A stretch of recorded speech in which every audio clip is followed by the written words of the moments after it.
Hello and welcome to the Mental Health and Gaming Podcast. Once again, I'm Bradley and I'm just having a look and Ziggy says there's a 96.8% chance that my guest this week will be Stu. How you doing, Stu? Not too bad. Yeah, very sad news about Dean Stockwell this week. It seemed like a really nice guy. I first saw him in, well, I might have seen him in older stuff, but what I first remember him from is the film Blue Velvet by David Lynch. Yes. And, yeah, absolutely fabulous thing and very dark, disturbing film, but he's amazing in it. And he's responsible for probably the most famous scene in it as well. And yeah, of course, then Quantum Leap, where he was a very nice, pleasant character and kept the humour going. So yes, a sad loss, really. Yes. But he did have about 80 wives in Quantum Leap as well. We know that. He would often talk about wife number 4, wife number 6, and so on. Yeah, he never made it sound like that was a good thing, though. No. But he was when I was younger, and I had an imaginary friend. I used to pretend it was Al. Oh. I had an imaginary friend, and he was Al. So yeah, he was part of my formative years, shall we say? But yeah, cool.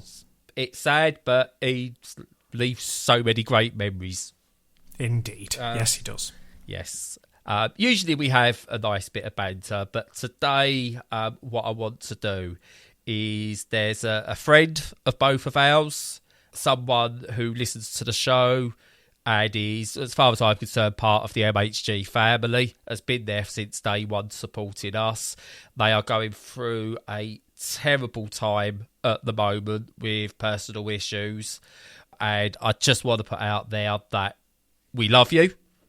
And whatever you need, we are there for you, and you are always in our thoughts. So please look after yourself. I'm assuming you echo the same, Stu. Oh, absolutely, yes. Yeah, we really hope they, can have the best out of the situation that is always difficult, and just to know that there are lots of people there for them. Yeah. So anyway, I'm not even going to try a comedy segue. As usual, we do talk about games first. And just to mix it up a bit, it might not be, because last week I think I went first last week as well, but I'm going to go first. So I don't care what you've been playing, Stu. Yeah, well, let's flip it then. So, there. Brad, yes. What have you been playing? I've been playing video games. Oh, that's good to hear.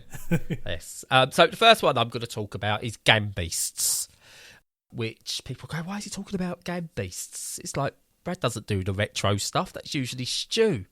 But Game Beasts recently came out on the Nintendo Switch. Is Game Beasts retro? I don't know. It's been out a few years, hasn't it? It's one of those that was in early access for many years. That throws you right off with the timeline, doesn't it? It's just like, when the hell? Yeah. Yeah, it was like, I'm sure it was out before like the PlayStation 4 was a thing, like in early access. But anyway, I've been playing it on the Switch, and it's good. It doesn't run as well as it does on the PC, but I think we've got to the point with the Switch now where you accept that to a degree. You accept some rough around the edges, and that's part and parcel of playing games on a Switch. We are ready, I think, soon for an upgrade, or a Switch Pro or whatever. Who knows? But yeah, playing it, it's great fun. Kids love it. It's just pure, unadulterated messing around. And games sometimes just need to be that. And it's got all the different modes. It doesn't matter who wins because rounds are quick. The physics on it, even though it's like a physics-based thing, are completely out of kilter, and that gives you some funny moments. And it's really weird because I've played other physics-based games that are meant to be low random, but they just feel off and crap. But Game Beasts manages it, and I think because what it does, even though the physics aren't like real to life, it grounds it just enough. And I just really like playing sort of like in like the wrestling ring type ones and stuff like that, because it feels more like an actual battle royal than like Royal Rumble modes in wrestling games do. It just feels right. Yeah. And it's just, I just love it. The idea of it just works really, really well. It's great fun, great to play with the kids, because you don't need to have any skill as a gamer whatsoever. Just got to get used to sort of like what the buttons do, and anyone can win. And as we're coming up to Christmas, perfect party game. Really is a perfect party game. And on the Switch, obviously, you can immediately go to 2 players because you don't need any extra controllers if you've got your 2 Joy-Cons. Yeah. So, you know, it's like straight away you could, like, obviously, we all know it could get a bit crampy when you've got a single Joy-Con, but it's enough. It's enough to have a fun time for 20 minutes, half hour. And that's what Game Beast does. Really, yeah, really fun conversion. Really fun conversion. Bit rough around the edges, but yeah, good. Cool. Yeah, I think we mentioned it last week that when you start playing these things on the Switch, you're not really wanting or expecting something absolutely premiere or top tier unless it's a Nintendo game. You're just glad that it works and it's got a great form factor, like you say, especially the original, because I've got the Switch Lite, so it's not got detachable Joy-Cons, but that's because I never ever connect it to a monitor or a telly, and I never play party games because I don't have any friends. Sniff, sniff. Yes. And but for kids, that's great, and it doesn't have to look amazing. But it did make me think of a question for you, actually, when you were talking about it. Do you, and particularly the kids, ever still play Fall Guys? No. Right. Gets mentioned every now and again, but no. Right. It will get a renaissance. It's due to come on Switch. And it will get a renaissance. I think the only reason we don't really play it is because it means setting up the PC and trying to get like people on the PC, and that can be a pain. I think once it's on the Switch, we've got 2 in the flat. One that I use, and then one like Edith uses because she can't get it all grimy. My one, yeah. So I think once that comes on Switch, then I've got a feeling it will get a bit more use from us on there. Although I do wonder if it will come, because it's been a while now, and I'm wondering what issues there might be getting it to work, or if they're looking at it and going, oh, our numbers are down. Yeah, do you think... I don't know. It's too big a question for me to even ask, I think, to it's not, why it would be delayed. It might be an issue with timing, or it might be an issue with capacity, or God knows, but yeah. I could see them launching it the week before Christmas. Yeah. Because, you've got everyone's getting you, people will be getting you Switches, and that's like, that's a great one to have on there. So I don't know what's happening with it. It was fun, but not enough that I want to go back to it. It doesn't have like the longevity of your Fortnites, your Rocket Leagues, or anything like that. I don't think the problem is those sort of things have been done before, and the thing I found with Fall Guys is after a while it was very, very samey. Very samey. Yeah. And I couldn't be bothered to go, like, if I'm sitting down at the PC, I'm wanting to play something. Whereas if it was just there on a console, on my Switch, I might go, go on then, I've got 5 minutes. Yeah. There's an enormous draw to the handheld version, so just that quick resume type thing, and you're immediately there, and you're not consuming one of the screens in the house, apart from on the handheld, and you can drag people over and go, hey, look at this, pick up this controller, blah blah blah. It just all seems well fit for that, and I'm glad that Gang Beast is doing the same. Well, not the same thing, but got that party thing. Yeah. I just thinking, actually, whilst I'm speaking, isn't that new Mario Party game coming out soon? It's just come out, I believe, and apparently it's very good. So I've heard nothing but positive impressions. Right. So that, if for a new Fall Guys season or a Switch release came out around this time, it would probably get obliterated. So they're probably holding off, aren't they, so that they don't step on each other's toes and eat each other's lunch? Possibly. I say all I know, it was due out in the summer. It didn't hit. But then it got Among Us came out on the Switch. Maybe that into it a bit. I don't know. Who knows? Epic know what they're doing. They bought it, didn't they? They bought Mediatonic. Yeah. They want to go free to play, I believe. They know what they're doing. So we'll see. We'll see. I wouldn't be surprised if it never comes out. 2, I wouldn't be surprised if it comes out as a shadow drop just before Christmas at some kind of indie direct. Yeah.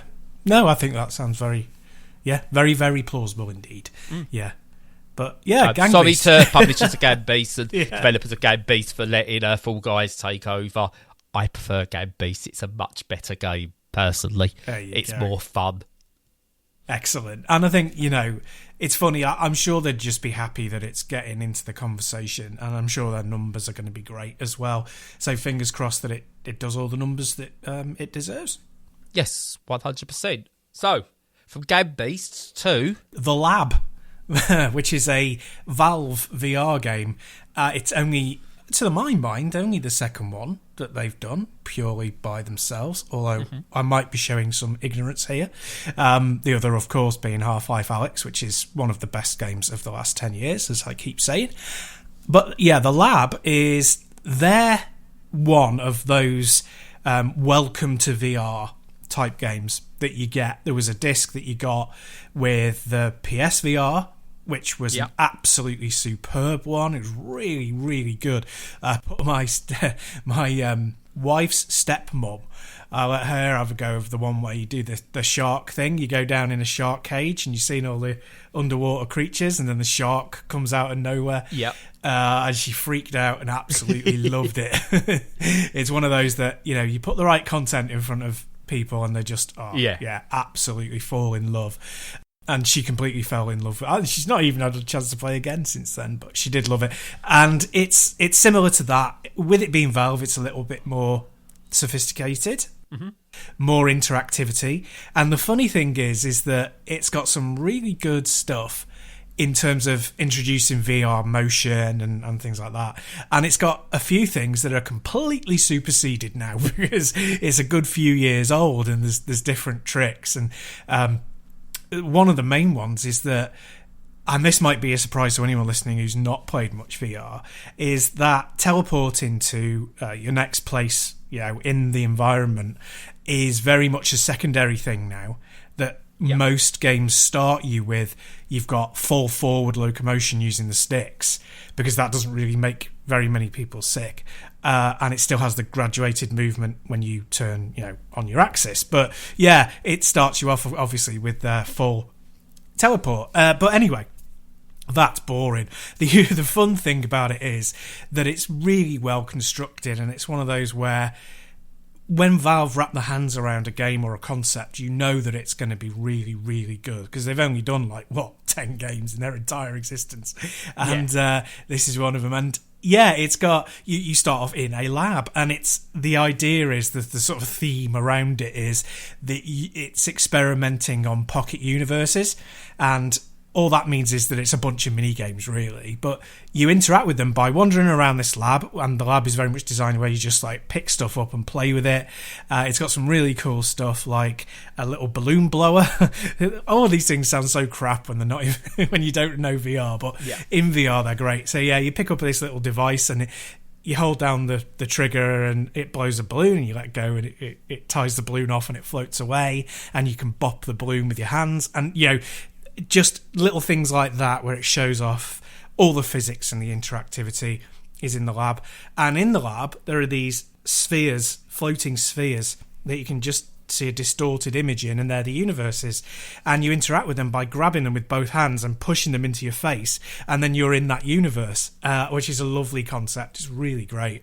And it has they're set out like little stalls like you would find at the fair, and you grab this sphere and interact, and there's loads. There's the two best, because I won't talk about them all, but the two best, one is a continuous shooter, and you're basically standing in a room. There's a little, it's kind of like it's a little floating gyrocopter drone style thing, but a spaceship, and you hold it in your virtual hand, and you're playing basically kind of like asteroids, but with loads of ships coming at you, and they can come at you from all angles, up and down, below and around you, and you have to hold the ship and fire and hit all these things and avoid all of their lasers. And it sounds really basic, but because you've got that constant vision both up and down and around all the time, it's really unusual. And you evade by making sure that you move your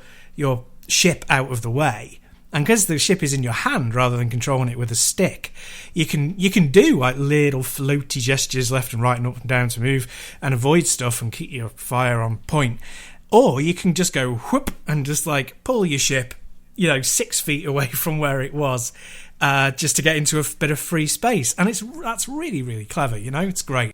So there's that, and another one that is worth calling out is this robot one where you go into the universe and it's the two robots from Portal 2, I think they might have been Portal 1 as well, in the co-op mode, and you're trying to do a fix and it all goes wrong, and it's comedy, it's very much in the Portal style. Yes. And they need to be in more games. They do, and right at the end, as is typical in Portal games, all the walls fall away and they're kind of reconstructing new areas because that's what it's all about. And GLaDOS just sweeps down from the ceiling, and Jesus Christ, GLaDOS is scary. Like, you understand it's scary as a concept when you're playing it in normal 2D. Yeah. But in VR, GLaDOS is gigantic. And it just, like, the way it moves and that voice and the things that it says, it just has such a presence. It has one of the strongest characteristics and character of like anything created in games, and having it swoop down in VR and it's like 6 times as big as you are. Yeah. Oh wow, it's really good. And so that's just 2 examples of all the stuff going on. And for something that's just designed to like get you acclimatized to VR, it's a really, really excellent experience. And I can't remember if it was free or not. I think it might have been free. I'll check it out while we're on air. Your old friend Stu from the future here. Sorry I didn't check it out during the podcast itself because the conversation was just too riveting. But pleased to say that the lab is free, and it's supported on Valve Index, HTC Vive, Oculus Rift and Windows Mixed Reality. So if you've got any of those, check it out. But yeah, it is really, really good. I've got questions. Please go. Right, it's by Valve, so that's all good. Are there any Easter eggs and or trolling going on in there at all? Not that I've discovered, other than, like GLaDOS's appearance is... Yeah. You can maybe suspect it, but the appearance, from out of nowhere, really, when the walls fall away... That's a big kind of like, whoa. You're in the Portal universe, but you still didn't really expect to see her. No, so they haven't got like 3 crowbars on a table or anything like that in any of it. Or I've not seen it so far, but you never know. I've played, I think, about 5. There's quite a few of these little pocket universes. I've played about 5 of them so far. I've not seen anything like that yet, but yeah, no, there's a good possibility. It's like a PT at the very end. If you get it all done in the right order or something like that, or a specific order, it comes out and confirms Half-Life 3, except no one's done it yet. Yeah. Yeah, that's right. Oh, God, Half-Life 3 by Hideo Kojima. Kojima, rather. Oh, don't. My head will explode. That's too good. Norman Reedus as Gordon Freeman. Excellent. Well, he doesn't speak hardly at all anyway, so yeah. No, it's best if Norman Reedus doesn't speak. He seems to be... He'd have been a great actor back in the silent films days. He's got that kind of face. He definitely He's got a presence. He's got a presence. I don't think he's a great actor. No, but he's found his niche, hasn't he? Yeah. Yeah. It was as Hideo Kojima's best mate and plaything. Yeah, basically his toy. Yeah. Yeah. Oh, one thing I must mention about the lab before I go, talking of Valve kind of Easter eggs and stuff, when you start off the game, the experience, if you want to call it that, you get the Valve logo, and you also get the Valve music, which is terrifying. It always is. It doesn't matter what they released. That music will always be terrifying. Yeah. And you're in a sphere. You're within a sphere that is completely filled with valves. Like all the ceiling, all the sphere of the inside of the sphere is wallpapered. It's like original with valves. Valve. Yeah. But it's terrifying. Because their logo, I don't know if they still use it, used to be like someone's head, wasn't it, with a valve in the back of it? They still use it. They still use that. Still use it. Good. And I mentioned it when I first put it. It was one of the very earliest. Like, we'd only been going for a couple of months when Half-Life Alyx came out. Yeah. And I mentioned it then. When you start that in VR, you see the hefty guy with the valve in the back of his head, and the music kicks in, and just as the musical sting is fading, his head starts to turn towards you just a tiny bit, and Jesus Christ, it's the scariest thing. in the entire universe. I'm not going to see his face. I know. It's just, it leaves all that to the imagination, but just suggests that you're going to see something terrifying. It's very, very, very spooky.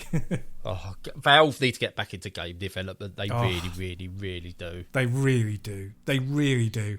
There's bits in, I know I'm going on and on now, but there's bits in Half-Life Alyx that you can tell that they've done it really, really well, so that the environment is tense and scary, but they've actually stepped it back so that it isn't too scary.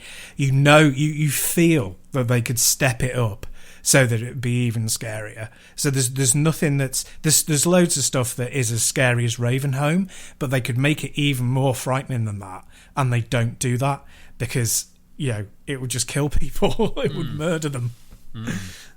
Yes. Valve, Creepy. interesting company. Yes, indeed. So, moving on. I've been playing a game that you played a while back because it's had some DLC expansion passes or whatever. But I've been playing Phoenix Point Year 1 Edition. Awesome. Now, I remember seeing you playing it, and I was like, I like the look of this. I never got round to it, so I got offered a code a little while back. I'm playing catch-up a bit. I got offered a code just over a month ago, and I gave it a go. For anyone who doesn't know, it's basically an XCOM light strategy turn-based type thing that you go through. I think it's a bit more linear than probably XCOM is, but yeah, I really enjoy it. The DLC adds more of the same, which is good. Extra stories to it. Anyone who's played anything like it knows what it's all about. But what I found with Phoenix Point compared to XCOM made me feel stupid. From a young age, even playing XCOM 2 like a couple of years back, it makes me feel stupid. And it kind of reminds you that you're stupid and throws it in your face. And I didn't like that. I don't want my games that I've paid money for to tell me I'm stupid. Yeah. In what I felt was quite a vindictive way. Whereas Phoenix Point gives you the same sort of like overall experience, but kind of wants you to enjoy it, and I can appreciate that. It's not easy by any stretch of the imagination, but it wants you to enjoy it. And yeah, it's I don't know if this is controversial in the world of strategy, but Phoenix Point's a damn sight bit better than XCOM 2 for a filthy casual like me, I think. Yeah. What did you feel that the general reaction to Phoenix Point was? Was it positively received? Or? Well, the Steam reviews seem to have it as mostly positive. So, yes. But I reckon I remember when it first came out, I saw some, not backlash, but people going, oh, it's not XCOM. Yeah, but so? I don't want to play XCOM. Yeah. I want to play a game like XCOM that's not XCOM. Yeah. It's, you're going into the wonderful world of Oz. You're following the yellow brick road. XCOM's like the Wicked Witch of the West, and Phoenix Point's like Glinda the Good Witch. Yeah. That's the way I could describe it. They're different sides of the same coin. I don't know if this is, this might not be right at all, but I played it not long before or after. I think it was slightly after the Gears of War tactics game that's also similar. Yes. And that might have eaten its lunch, because I know that Phoenix Point, it was early access as well, wasn't it? And it was a Kickstarter. I think because you got a code off me for that, didn't you? I did, yeah. We done a video on it. And I think, it was still just about in early access when you got hold of it. Yeah. And I think, maybe that might have had some impact, because I suppose there's only so many of those types of games you're going to consume in 1 year. And, the Gears game, that Gears Tactics game is really good. It's got so it's got the name behind it, Gears. So Phoenix Point is actually by the creator of XCOM. I probably should have mentioned that before, but it's still better than XCOM. Well done, creator. But it doesn't have the name. If you had the XCOM name, then yes, I can see more people probably picking up Phoenix Point. But Gears Tactics I think got a good word of mouth when it came out as well. So that, and obviously that was on Game Pass as well, so probably did steal a bit of its thunder. But yeah, I say I'm looking. It's most people seem to really like it. It's coming up to, it says year one edition, but it's like 3rd of December was its initial release date. Just looking at the Steam store page now. It's generally, I think most of the negative reviews I see on it come from it's not XCOM. It hasn't got XCOM. The bit I didn't like about XCOM was the bits in between the tactical battles. I don't want to manage things that much. That's where I lose it. I can't cope with that. And Ditto. And whereas this is just goes, look, is the tactical bits. Yeah, thank you. I don't mind the little bit of, who do you want to choose? But I don't want to spend hours upon hours upgrading personality types and everything so they work together. No. Oh, that's fine, but do it. But I don't want to do that. And this is XCOM light, but light in all the right ways. I really enjoy it. It's one I could dip in and out of and not go, what have I done with my little people? I can't remember who's doing what and who's got what relationship or anything. I could just go in and go, right, I know how to play a tactics game. Let's go. And brilliant game. Yeah, I really enjoyed my time with it. I think even though it's not one of my absolutely preferred genres, it's definitely right up there in terms of quality. I suspect as well and hope that it will have a long tail and it will sell quite well for quite a long while as well. Yeah. I think that there are possibly because Western influence tactical, strategy games like that, there aren't very many of them. There's certainly not that are really fantastic. I mean, there's some, Warhammer ones, 40k, and there's whatever you say. Obviously, there's the XCOM games and there's the Gears one. But apart from that, there aren't vast numbers of really good ones that are broadly available. So I reckon it might well have a long tail on it. Like you said, it definitely deserves that. Yeah, and games like this, you could easily just keep it going with more story missions. Yeah, and I'd be happy with that. We'll see how it does. Again, for somebody who wants an XCOM experience without all the filler that goes with it, this is spot on. Awesome. So from tactics to it's survival, I'd guess you'd call it. So I've been playing some of The Walking Dead: Saints and Sinners again in VR. So this was the one I mentioned on last week's podcast, number 92. Yeah, where I had it in my inventory. I had absolutely no knowledge of it, which is bizarre because it's one of the really much higher selling VR games and one of the sort of pantheon of the ones that are classed as the best sort of VR experience kind of thing. Yeah, and so I've had a go. Basically, the premise is that you're kind of a newcomer to New Orleans, and I think it's New Orleans, but it's definitely the sort of the very damp South. It's set in this really kind of half waterlogged Louisiana style place, and you arrive and you have a friend who is subsequently murdered, and it's so far very good. The whole idea is you're trying to discover the location of a secret government stash of food and ammunition and things like that is rumoured. It's turned into almost a legend or a myth of the people around, and this place is going to become completely swamped in the next, people expect in the next sort of hurricane that comes that it's just going to become uninhabitable and you've got to get out of there. And in that meantime, you want to try and find this massive repository of stuff. And of course, this has drawn lots of people to the area. So there's your sort of regular survivors, there's the kind of slightly more psychopathic ones, and there's this whole cabal of mooks, cabal of weirdos who dress up with horns and skulls and stuff, who are dedicated to wiping everybody out who are looking for it. And then, of course, there's all the zombies. And to this end, you have a home base that's a school bus in a cemetery, and you go from there and set out about the environment to find out more about it. And it plays out sort of fairly slowly, so the areas are very small and sort of condensed with a lot going on in each of them. And You have to do your traversal and do your survival things, and it's very, very much like a kind of VR Last of Us, in a way. Right. The last thing I'll say about the sort of setup and the structure is that you have your backpack, which has your inventory, and you pull that by putting your hand over your left shoulder.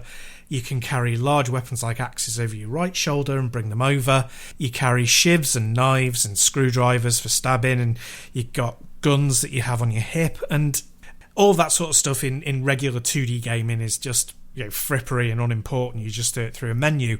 But in VR, of course, it's built all into your physical functioning, so you have to literally almost juggle what you're doing, what you're carrying, how you're physically presenting in the world, how much stamina is left on the weapons before they break, how much food you have, how many times you can heal.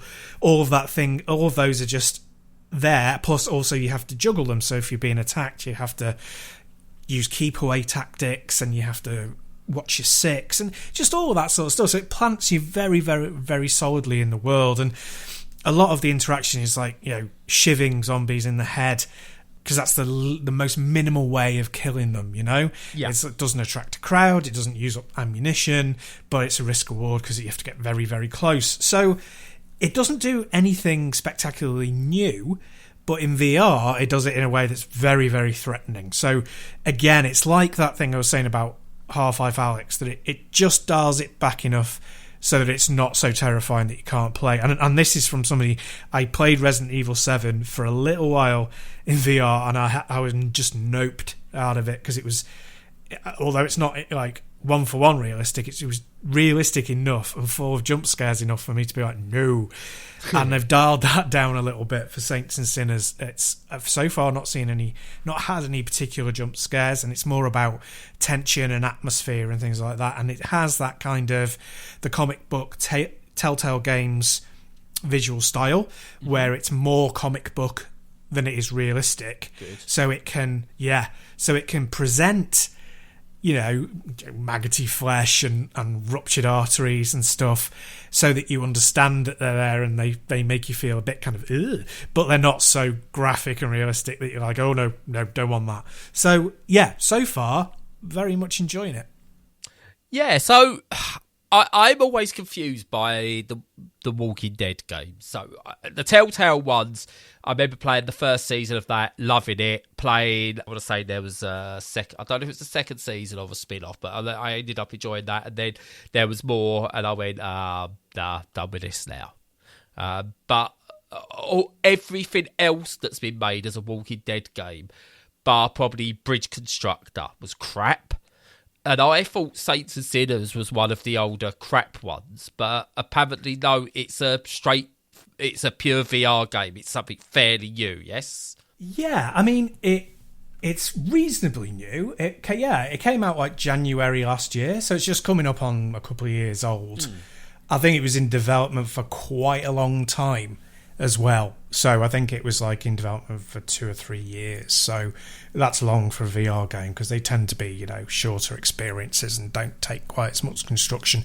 Yeah. But this one, it's by Skydance Interactive, and it's much better than a lot of the stuff. They got the Walking Dead sticker slapped on it, and there were 2 big Walking Dead releases. There was this one, and then a while after there's the more flat out, straight out shooting game that's just more arcadey, and they're both supposed to be very good. I think with this one being the superior one of the 2. And definitely really good. It suffers a tiny bit from doing a fair few things that Half-Life Alyx does. Not that this is trying to imitate it. Obviously, they started at roughly the same time in development, and it's just coincidence and stuff. But Half-Life Alyx is so good at everything that it does. It's not as good as that. It does have that benefit of having the horror atmosphere, all the way through it. Yeah. And having that link and the verisimilitude with The Walking Dead. having the very similar looking zombies to the TV show and stuff, whilst obviously painted in a way that isn't quite as graphic. So it gets it scores a lot of points from atmosphere, and the rest of its points it scores from having really good interactivity with the world. Like you have to learn how to use the weaponry very well. It's actually quite precise, the way that you have to use it. Even just stabbing something in the head takes a bit of skill and a bit of precision. So yeah, it's definitely got that in its favour. Fair enough. And because this is the Norman Reedus special episode, does Norman Reedus appear? Not so far, no. But you never know. If I was in a fighting situation and then a crossbow bolt came over and took out a load of zombies, and I turned around and it was Reedus, I wouldn't be surprised. I'd be very happy, in fact. Yeah. And when we come to your third game, I've got a question for you, but I'll wait. Awesome. I shall wait. So from one popular franchise to probably one of the most popular franchises, I've been playing Jurassic World Evolution 2, and I'm not going to sugarcoat this at all. I love Jurassic Park. I love everything to do with Jurassic Park. The original film still has one of the most standout moments in cinematic history, because anyone who went to the cinema in 1992 or 1993, if they went a bit later, sat in front of that big screen and saw a dinosaur for the first time on screen and didn't have their mind blown is lying. Yeah. Everyone's jaws dropped, just like Laura Dern and Sam Neill's. You believed dinosaurs were real. It still looks amazing to this day. The Lost World Jurassic Park, I still think, is a brilliant take on the original King Kong, which is what I think that was. A lot of it, obviously, it was based on the Michael Crichton book more than the original Jurassic Park was. But anyway, I still think it was an homage to King Kong. I thought it was done really, really well. I even like Jurassic Park 3. I do. I don't care what people say. Alan and everything. Yeah. The raptor on the plane. It worked. I don't care. I liked it. Yep. Jurassic World, yep, I like it. I thought Chris Pratt and Bryce Dallas Howard carried that film really well, and I think they paid a lot of respect to Richard Attenborough. Jurassic World Fallen Kingdom, again, they showed the right respect where it was needed. It had some good ideas. I enjoyed it. I don't know what people expect from Jurassic Park. I even loved Camp Cretaceous on Netflix. That's brilliant. Anyone who hasn't watched that, watch that. I love the Jurassic Park series, all of it. Didn't like the games, mainly because they were crap on the Mega Drive and everything. But Dino Crisis, that if they just branded Dino Crisis with Jurassic Park, that would have set the world on fire.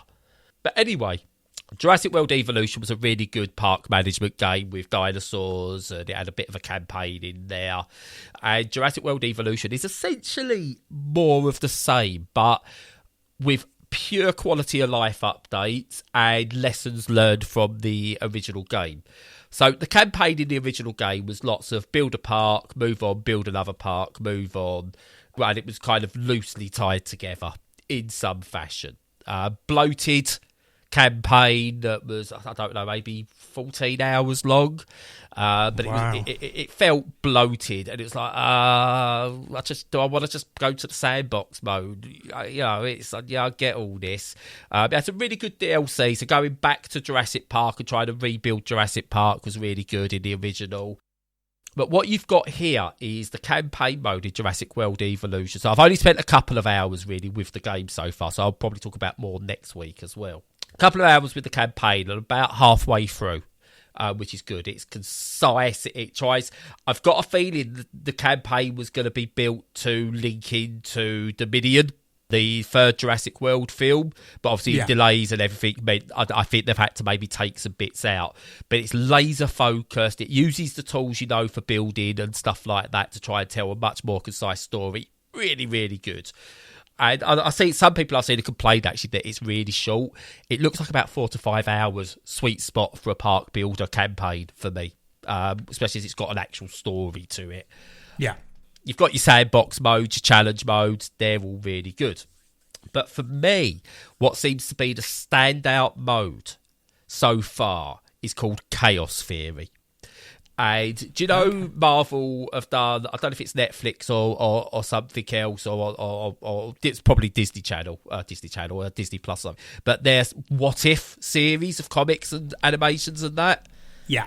So what if, I don't know, Doctor Strange done this instead of this, and this is the alternate. So it's kind of like that, and I think this is going to be a thing in franchise storytelling soon, the whole what if. So what you've got in Chaos Theory is, like, one of the first levels is, what if Jurassic Park didn't fail because you was in charge? Yeah. And it's often something I've been interested in, because Jurassic Park didn't fail because it was Jurassic Park. Jurassic Park failed because of Dennis Leary and espionage. That's why it failed. So the idea of, what if you could stop that happening, or you could build a park that was safer, what would happen?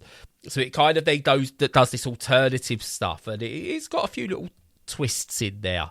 I've only played the first part of it, but again, it uses the park building mechanics and everything, from the sandbox mode to do something a bit different, and it just works really, really well. You've got all your voice actors back in there.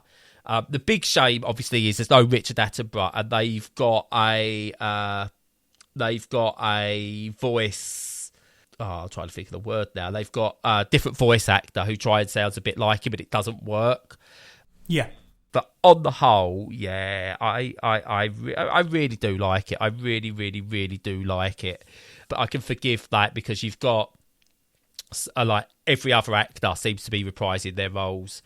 And it's a brilliant accompaniment to the new series. I think whereas the games from the Mega Drive era, Jurassic Park, were like, oh God, you're pretty much tarnishing the name of Jurassic Park. These, I think, are in parts better than the newer films. Yeah. In parts complement it really, really well. For, we're in a world now where we don't just have one and done films. It's, you then have everything around it. There's comics, there's TV series, there's games. And yeah, this all fits the canon perfectly well. All the quality of life improvements are there. There's more dinosaur types in there. I've only spent probably in total 4 hours, couple of hours with Chaos Theory, quick look at the sandbox mode and challenge, and a couple of hours with the campaign. Absolutely love it. Love Jurassic Park. Love Jurassic World.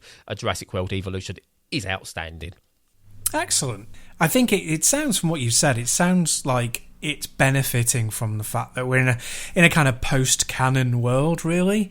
Yeah. Like, even if you think you've got your hands around something, it can be changed so fast, and probably will. And the new thing will contradict the old thing, and you've just got to pluck from it what you like, what you enjoy, and just that's your head canon. And it sounds like they've just used that really well to make a really good kind of structure for the game. And yeah, that kind of entices me, because the idea of putting a part together and it being nothing but roller coaster tycoon with a dinosaur skin doesn't really appeal.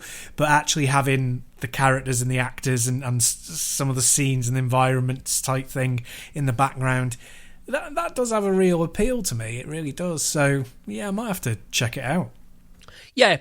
I mean, to be honest, you could probably get the original's a decent intro. You could probably get that really, really cheap in like bundles and stuff and things like that.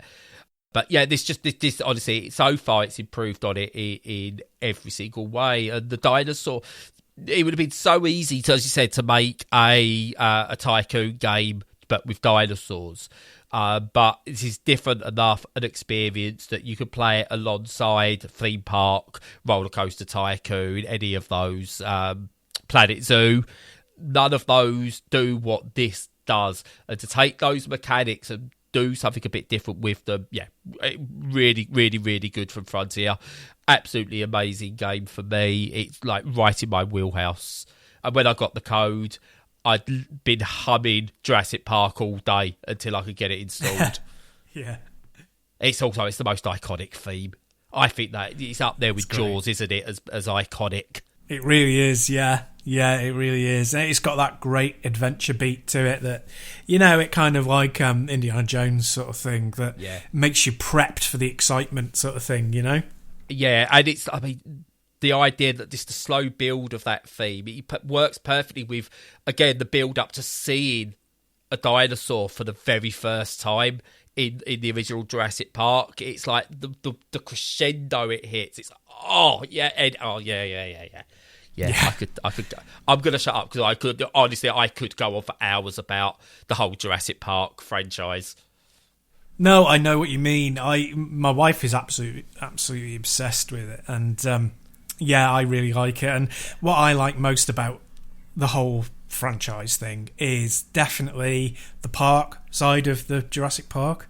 Yes. I know that's a weird thing to say, but it's not necessarily the dinosaurs, it's how those dinosaurs are contained. And what Spielberg brings out in the first film is that hubris of humanity thinking they can contain these things. Yes. And it's almost like if Jaws 3D had actually been a good film, that would have worked along the same sort of lines.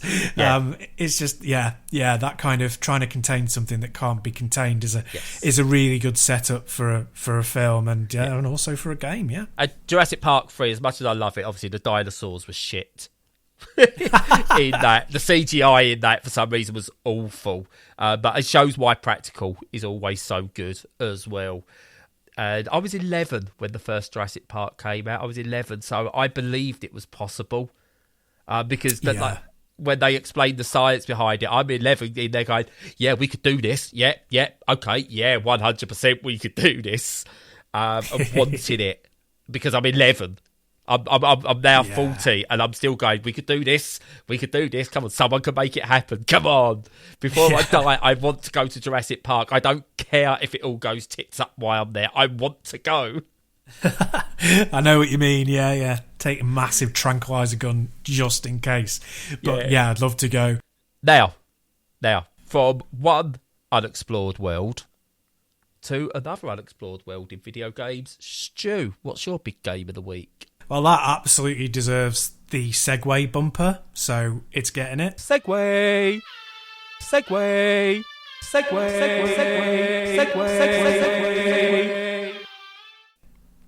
And it was a good segue as well, it worked. Absolutely, it was fantastic. I suppose, chuck enough beep at a wall and you'll eventually get there. Eventually, yes. But yes, so talking of, huge franchises with very impressive effects, I've been playing Forza Horizon 5.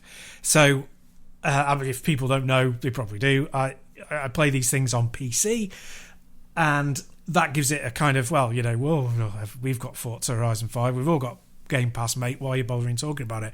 Well, what I'll do is I'll kind of focus on the things that the PC does and just touch a little bit on the gameplay. So in gameplay terms, if you played a Horizon game before, you know what you get in. So it's a big open world. It's like Burnout Paradise in that you drive to locations to compete in stuff, but it's also open world, so you can bimble around, and also you can challenge other drivers to compete in little races along the way. And it also has other stuff like jumping through barriers and breaking speed limits and stuff to earn XP.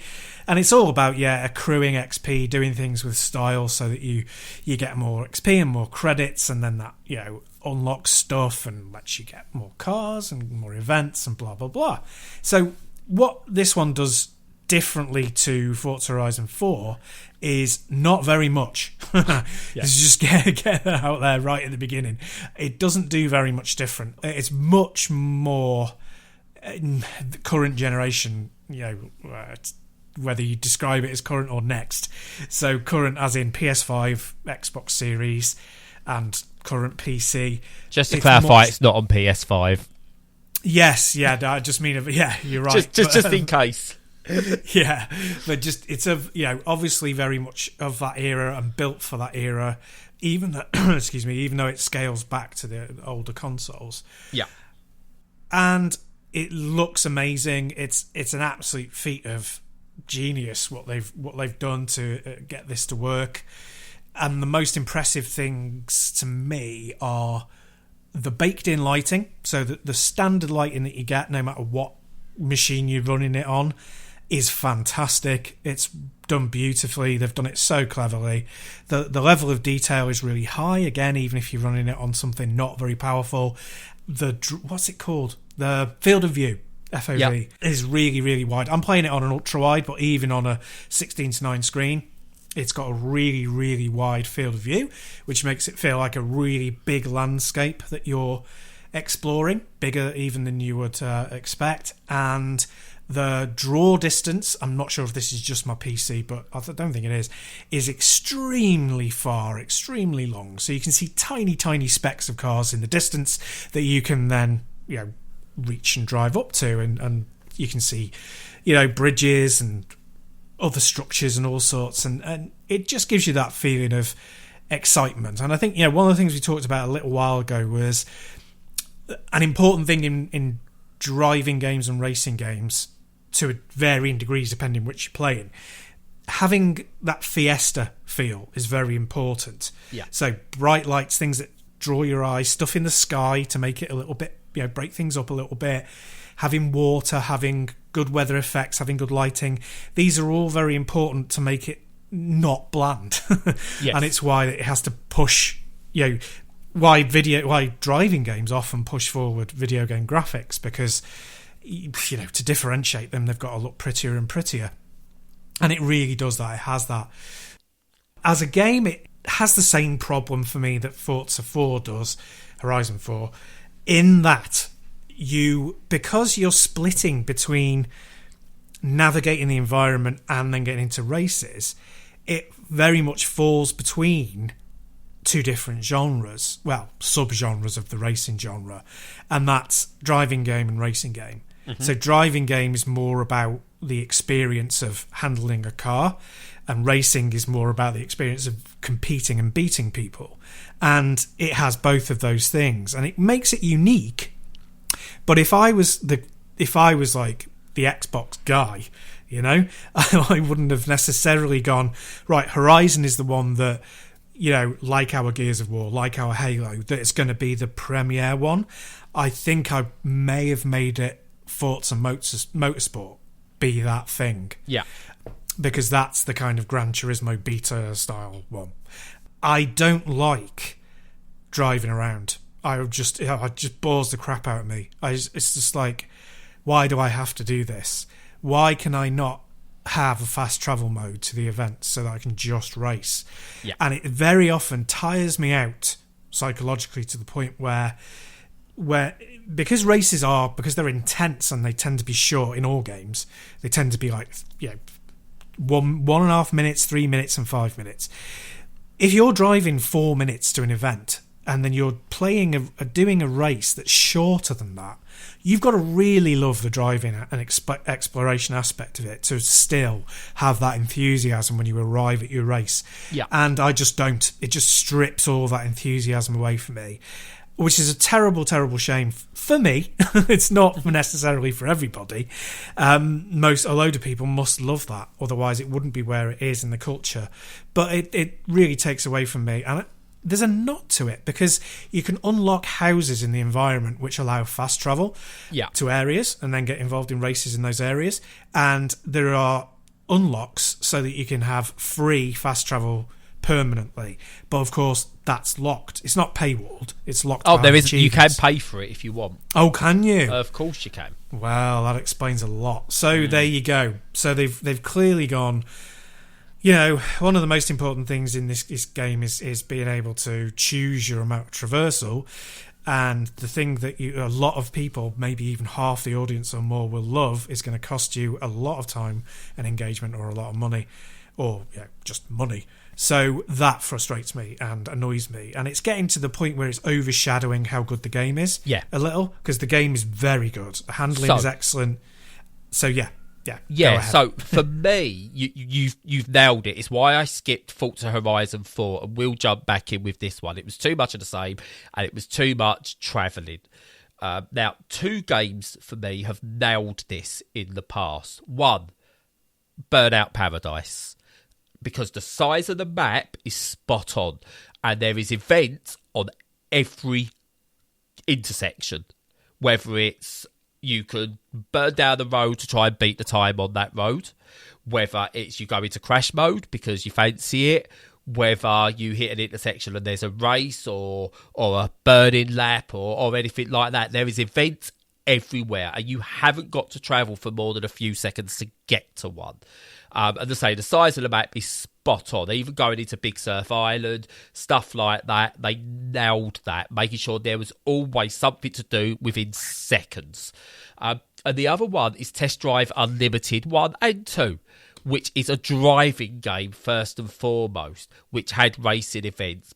But I felt that the driving around in Test Drive Unlimited was glorious.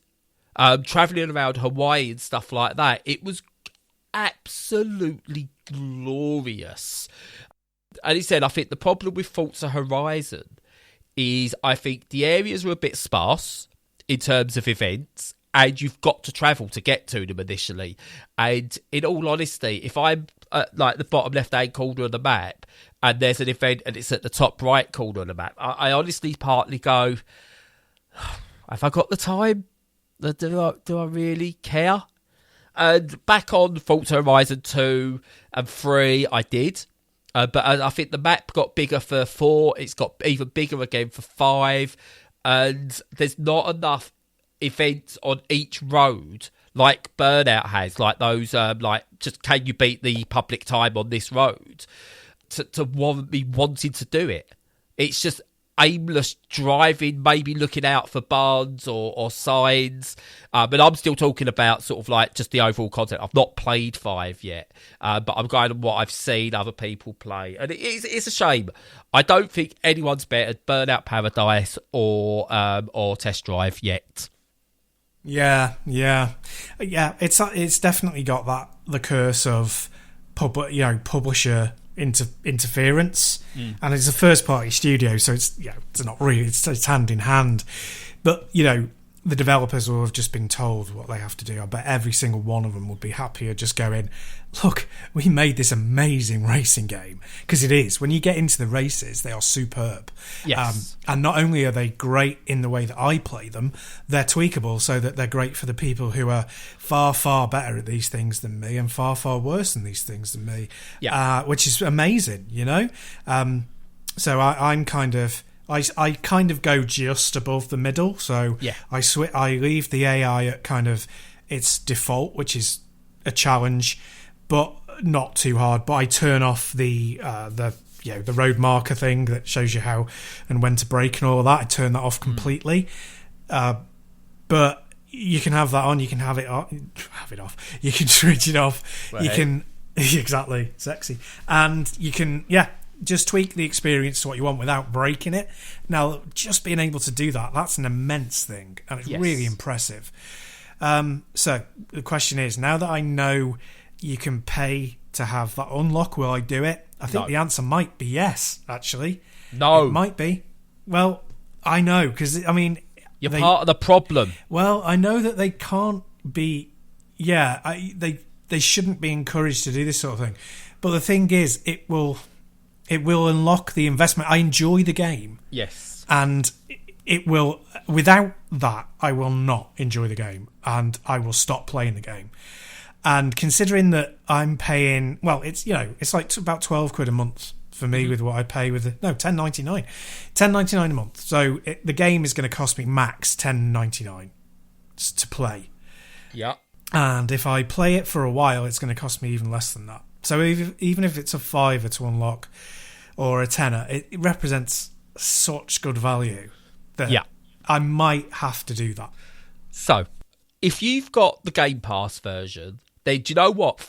I see it as okay of giving you a bit of you can pay a microtransaction to unlock fast travel. If you've paid for the game in any way, shape or form, whether it's the standard edition, the premium edition, whatever... Fast travel and other bits like that should not be locked behind a paywall. What it should be, right, if you've paid your 40, 50, 60 quid, whatever it is these days, if you've paid that, then it's off by default, your free fast travel, but you can turn it on. So the challenge is you can still go and unlock it all in game, but if you want to turn it on and just go, hey, let me travel for free, it should be there because you've paid for the game. Playing the Game Pass version, which is quote-unquote free, before anyone questions, we know it's not technically free, but it's free enough, then yes, fine. Do you know what? Pay to unlock for the extra income. I get that's fine. My issue comes from having these paywalls on what is still a paid game. Yeah, no, I agree. And, sort of, it's not pay to win because they always balance the cars, but, buying cars is dodgy AF as well, really, I find. If you've got to pay to skip the grind, the issue's with your game, not people not wanting to do it. Yes, I mean, I know I could unlock it in game, but my God, the amount of time I'd have to put in to do that. It'd be like eating, getting to eat a burger the size of, just an ordinary burger that you have to eat through a car-sized bun to get to it. You know what I mean? Or more akin to having about 80-odd sliders that you want to eat that are nice, really tasty burgers, but having to hunt for them in like little minute places around the restaurant. Yeah, that's a much better analogy. Yeah, I know, I'm exactly. good at these when sometimes. You are, definitely. Or, like, having to watch sort of 6 hours of The Walking Dead where it's all Carol apart from 5 minutes of Norman Reedus.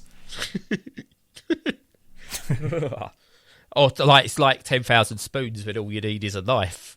Oh, that again. Yeah. Yeah. I would always go to. It's in my top 5 favourite comedy skits. It really is. Ed Burns' bit on the Largest Mama set is it's beautiful.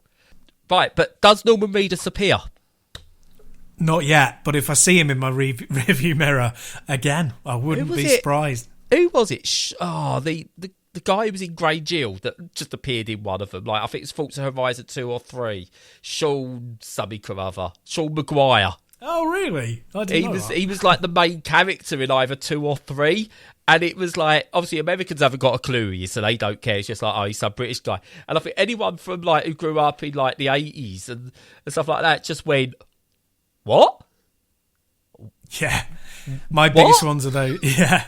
My biggest ones are those. A Guy Pearce when he was like from Neighbours, and then he inexplicably became a movie star. Yeah. And for me, he's one of the worst actors to have had a big career in Hollywood that I can. But in one remember. of the best films, in Memento. Yeah. It's weird. Yeah. Oh, he's been in some really good yeah. ones. Yeah. But he's never been the thing in them that's good. No, it's a bit like Keanu, isn't it?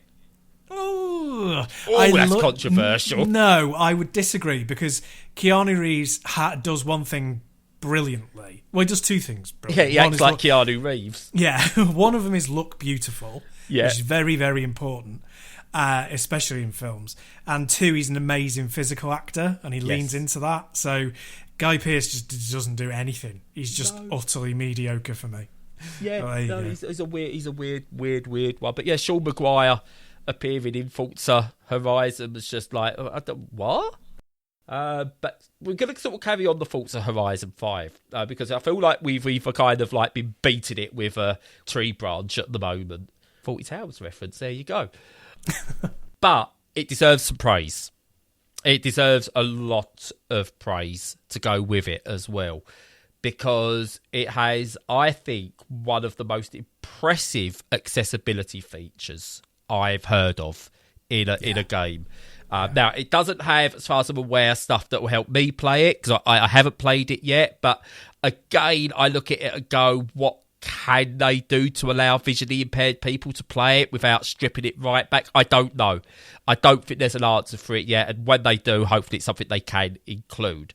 But this one they've put in, I think is absolutely brilliant. So you can play the game at a slower speed. And when we say at a slower speed, we don't mean like your cars drive around at 30 miles an hour. It basically slows the game down, but keeps all the physics as spot on in the game. Now, some people have gone, well, why is it doing that? And just like, because what it allows is people who have mobility issues to people who have processing issues. So you could be someone who's like recently had a stroke or something like that, to be able to play the game at a speed that allows them to actually progress and enjoy the game.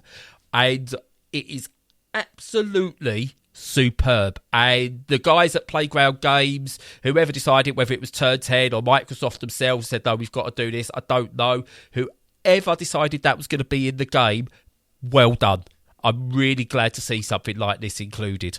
Yeah, absolutely. I saw the bank of accessibility options when I was starting off, and they're absolutely phenomenal. And I strongly suspect that if there are any missing that people think, the consensus is they need to be in there, that they're going to be added in future. I mean, I think the game's going to have, a really long tail. I think it's going to be around for very many years, and I think it will get those. And also, I mean, everyone will spot when they start the game. You create a character, and it has, you can choose your pronouns, you can choose basically pretty much anything, including having prosthesis.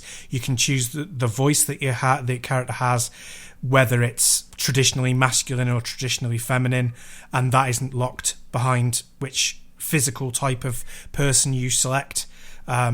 And you could select yourself as male but have a female look, for example. Yes, so you could be sort of male presenting but have a female voice, or vice versa.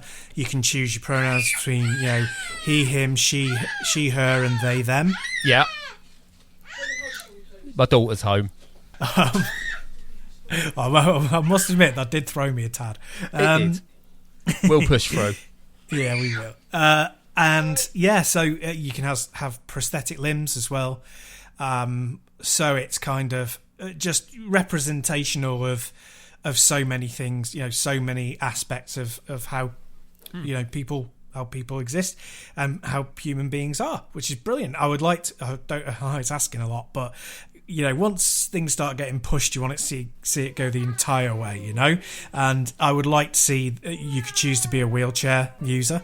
Yeah. And why? I don't see why not. Honestly, No. if you avatar, you're in a car, so you can get in from a wheelchair and drive a car. So why the hell not?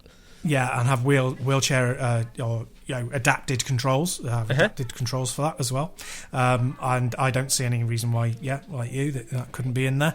But I would like to see it. But just generally, that is really good because, and I'll tell you for why, it's good anyway for that level of representation. But it's not like, we'll throw it in, and it's like the people who acknowledge it will give us thumbs up, and the people who don't want to acknowledge it will just not care. No, there are a wide enough range of bigots out there for them to make a stink about this. So to make the decision to include that when they quote unquote didn't have to, is still a good stance. It's still a really good stance to take. Yeah, this is where you're 100% right with this, and where I was going to go with this. The reaction to this bit of accessibility was someone put, there's no reason Dark Souls couldn't do this. This slowing it down to allow people with these same sort of disabilities to be able to play. And then you got the reaction from the bigots, the usual bigots, going, not every game has to be made for everyone. Not everyone has to enjoy every game. They're right. You haven't got to play and enjoy every game, but every game should give everyone the ability to play it. And if you've got to make a quote-unquote easy mode on Dark Souls, which maybe lets you know visually when something's going to happen with an enemy, that lets you just skip bosses altogether, that slows down the timing windows, makes them obvious with sound prompts or visual prompts or anything. If that can all be included, then it has to be, because you allow more people to enjoy your game. If you're telling me, as an able-bodied gamer who only wants difficult, like a hard mode on Dark Souls, if you can't ignore the accessibility options that are there and play it how you want to play it, the problem isn't with the disabled gamers. The problem is with you, that you cannot play that game without going, I need to maybe try these easy modes. That's where the problem is. I've played, I've bounced off of Dark Souls before because I've got to a boss I just can't do. My ADHD goes, I've tried this 10 times, I can't be bothered now. Whereas if I could skip it, then I would push through and play to the end. you can turn around to me, at the start when you've got these accessibility options. Goes, these are to help people with certain disabilities, whether they be mental or physical. If you want to play the pure experience, we suggest not using these and playing the game in its standard mode. But for anyone who needs the help, it is here, and that should be in every single game. Yeah, no, I agree entirely. Games are not a passive medium, so they're not. If you're classing them as art, they're not a passive art form, Yeah. Where you just you engage with them and then you decide whether you give that a thumbs up or a thumbs down. They're an active, interactive medium, and therefore they should be, like you say, accessible for lots of people. Because let's just take the example of people playing Mario blindfolded. They find they're so good at the game, and they've adapted themselves so well to use the best parts of that game engine that sight is no longer required for them. Yeah. And that just shows that you can recontextualize how you engage with that game and still get enjoyment and still display skill.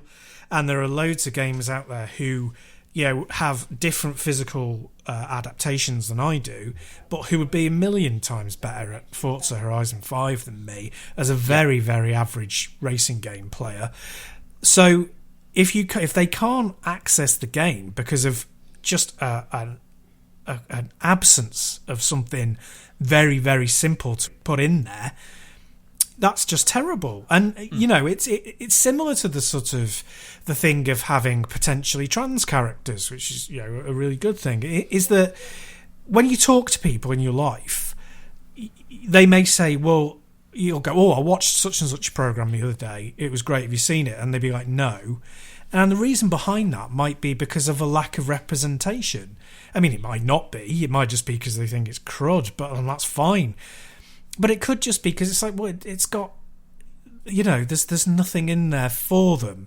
And the excuses for that, I think, are diminishing, because it's not that, that disabled people only make up a tiny percentage and trans people only make... It's like, well, no, they don't. They make up quite a large percentage of society. Yeah. And, so it shouldn't just be that it's outsider art that is applicable to them. And it's just an ignorance. I'm losing my. I get what you say, and with regards to sort of like trans characters, disabled characters, etc., etc. Weirdly, Hollyoaks is going to get a lot of mentions here, bizarrely. There's way too many, but Hollyoaks does a really good job, I think, of this over the years, where they've had people in wheelchairs, they've had people with cerebral palsy, they've had trans characters, gay characters, everything. But the attention isn't brought to what makes them different. They just happen to be in a wheelchair, just happen to be gay. There's the odd storyline that goes along with like gay characters and stuff like that. But on the whole, it's not, oh, here's a disabled character. It's like, oh, here's a new character who's joined the cast. They just so happen to be in a wheelchair. And that's brilliant. I think, honestly, I mean, it's crap. Hollyoaks is crap. There's no denying it. But I think it does a really good job of inclusivity. Without going sort of like overboard with it. And I think what that does really well, the reason Hollyoaks gets away with it, one, it's on Channel 4, which has this remit of everyone's included anyway. But also, it's not a traditional soap. It's only been around since like the early 2000s, late 90s, early 2000s, something like that. Yeah. Where it's your Coronation Streets and your EastEnders have got a legacy, and it's a big deal, usually. I remember it being a big deal when there was the first same-sex couples and stuff like that in those programmes. And Hollyoaks, I think, again, does a really, really good job. And the same comes with video games now. I still think one of the best examples of inclusivity in a video game is Cardpocalypse, where the main character is in a wheelchair. And that's it. Just the main character's in a wheelchair. No big deal is made of it, apart from where it makes sense. And it's not in a, oh, look, this character's in a wheelchair. It's just like along the lines of, oh, I can't get up here because of this, or something like that. It's not a storyline beat or anything. And that's how it should be across all mediums. He said, Forza Horizon or any game where there's an avatar, how disabled, are you disabled? Well, what's your disability? Well, put that in there. If you are, and I think it would be a lovely touch that if you was said you're in a wheelchair, then they give you the steering wheel, even if it's a generic steering wheel at the moment, that's modified for people who are paralysed from the waist down, because it's inclusive. You're the one driving the car, so why shouldn't you have the sort of steering wheel that you would have? Yeah. And the bigots who are trying to stop that, honestly, are the absolute worst. I know, it's just crazy.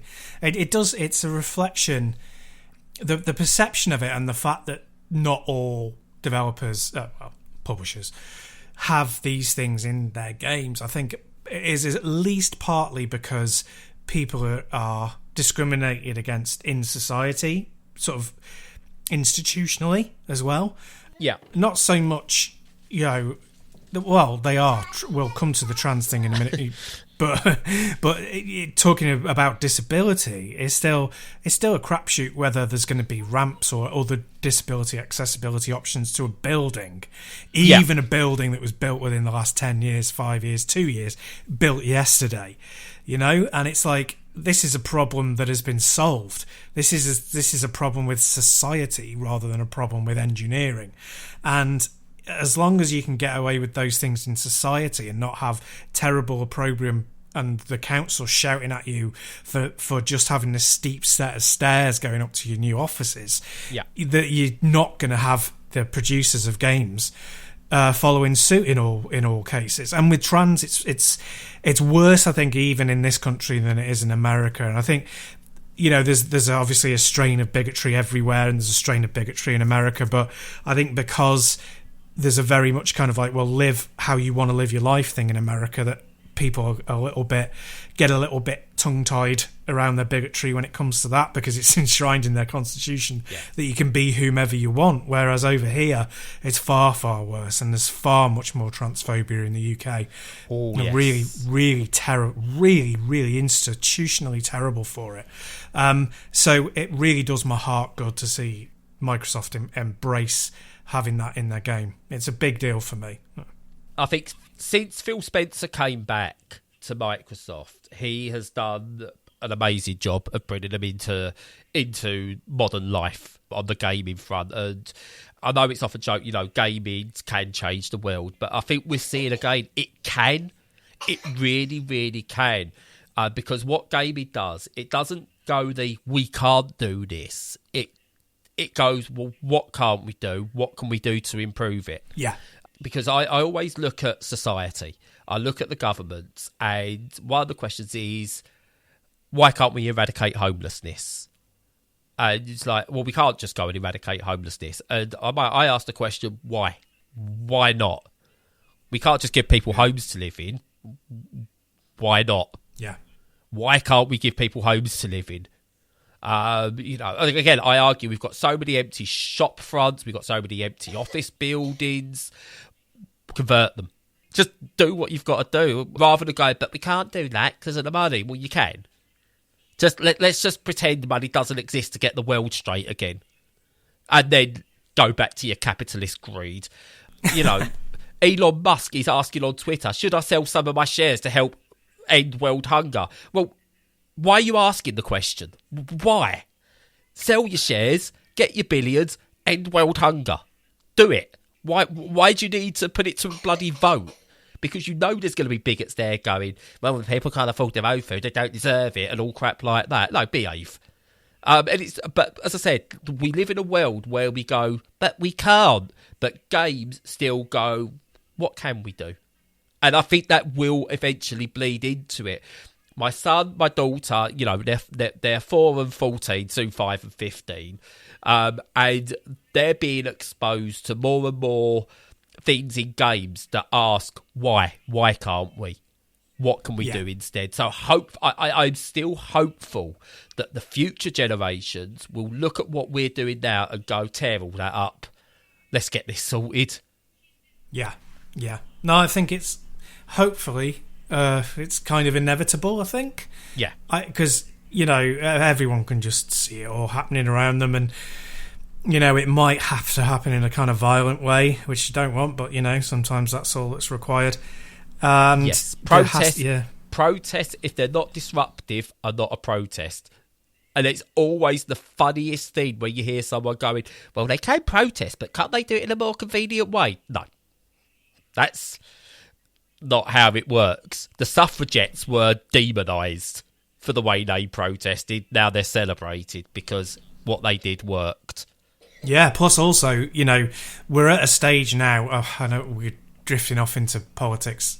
But it's kind of it's kind of inevitable to a degree, but we're at a stage now where there's a peaceful protest organised by women for women in London, and they are assaulted by the police. I don't mean to laugh at that. It's just knowing what that did. It's one of those. Yeah, oops. Yeah, so it's just peaceful assembly is now getting violently broken up by the fascist bully boys. Yeah. So unless you're a straight white male, you're gonna get abused, unfortunately. Yeah. So even though it's one small corner of the earth and the world, doing stuff like this in a video game does have a big impact. You're right. Yes. I just as an aside, I can't remember if I mentioned this last week, but I was when I was waiting for a bus. There was loads of old people around, and it was this old fella turned round to a couple of other old people and started talking about David Attenborough. I turned round and went, he's such a doom-monger, isn't he? And now you've got that bloody Greta Thunberg, so we're never going to hear the end of it. I'm just like, this guy's like the guys was about 80 or something like that, and going, what do you mean you're never going to hear the end of it? You'll be dead soon anyway. But yeah, I don't think I've ever heard anyone complain about David Attenborough before. That's a first. That is an absolute first. Yeah. But also at that COP26 thing, I think I found the one thing that would have probably stopped Boris Johnson ever getting elected again was if he had managed to give Attenborough COVID and Attenborough had died from COVID. I think then that would have been the time to call a general election for Labour. Yeah, totally. The Conservatives killed David Attenborough. Do you really want to vote for them? Yeah. But yeah, no, it's... Yeah, I'm not even getting into COP26 stuff because that was all really bizarre as well. But yeah, to end up, I mean, we went from sort of like playground games doing a good thing with accessibility all around the houses. So we'll bring it back. The sooner these sort of accessibility options become system-wide, and the big three still need to get together and make this a thing, that they do it on the system level. So, as I said, for people with harder hearing, we get vibration-based prompts on controllers. For the visually impaired, we get automatic palette options, so you can have white text on dark backgrounds or automatically zoom in on text, that kind of thing. Those options need to be system-wide across the board, and the sooner that happens, the better. I completely agree. Yeah, I think, I hope it's inevitable, which would be great. So, yeah, fingers crossed it'll be sooner rather than later. Yes. But yeah, no, I've got nothing else left, as I'll probably go into another 20-minute long monologue. So I'm going to back out and head over to you, Stu. Yeah, fair play. Yeah, I think there's a big, obviously, friction between the people who've got to the end of late stage capitalism, like this isn't working and we need to do so much more to improve it, and the fact that the internet has opened up our eyes to so many different, the things behind people's lifestyles rather than just the external exposure of people's lifestyles.